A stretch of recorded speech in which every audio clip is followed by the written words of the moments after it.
Pero alam ko bandang huli talaga,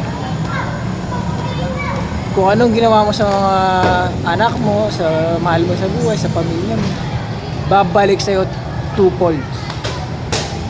Kung meron man ako subok na subok, ako kagaya ko, di man ako ganong kasama. Lahat ng tao merong nagagawang masama, may nagagawang mali. Yung mga sitwasyon ko ngayon, malamang yun. Bad karma, good karma, doon medyo naniniwala ako doon dahil talaga nakikita ko naman yun. Yung aksidente, ano yan 50-50 yan. Pero yung mga good karma, bad karma yan, ma-absorb mo yan may embody mo yan. Yun talaga. Kaya yun talaga, kung meron man ako talagang hiling sa buhay ko, wala, yung mga napuntahan ko, mga matitinong pamilya, it's either na pag nawawala yung pinakahuli, yung tiyo ko. Ayun, isa pang ironic yun kapag ganun.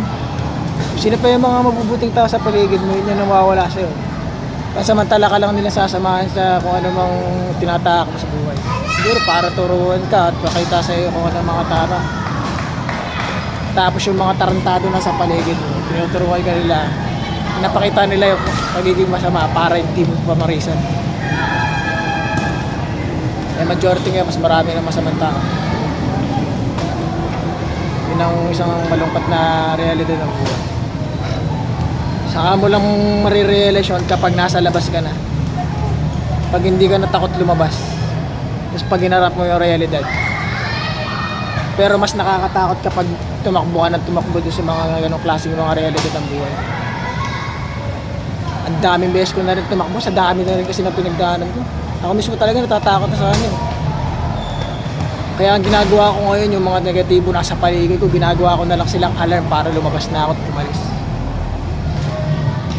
Kasi talagang lalamunin ka ng kadiliman, lalo na kapag nasa magulong sitwasyon ka. Kaya yung mga squatter ko, mga kakilala, gets ko sila kung bakit gano'n ng mga pag-uugali nila. Ngayon, nandun din ako sa sitwasyon. Kaya hindi naman habang buhay to. Basta makahanap lang ng paraan, tiyaga, sipag, dedikasyon, yung bagay niya. Medyo mahirap na lang talaga siya kapag napakadami mo ng pinagdaanan. Hindi ka naman pinanganak na meron kang mental illness. Kukuha mo yun sa mga nangyari sa buhay mo.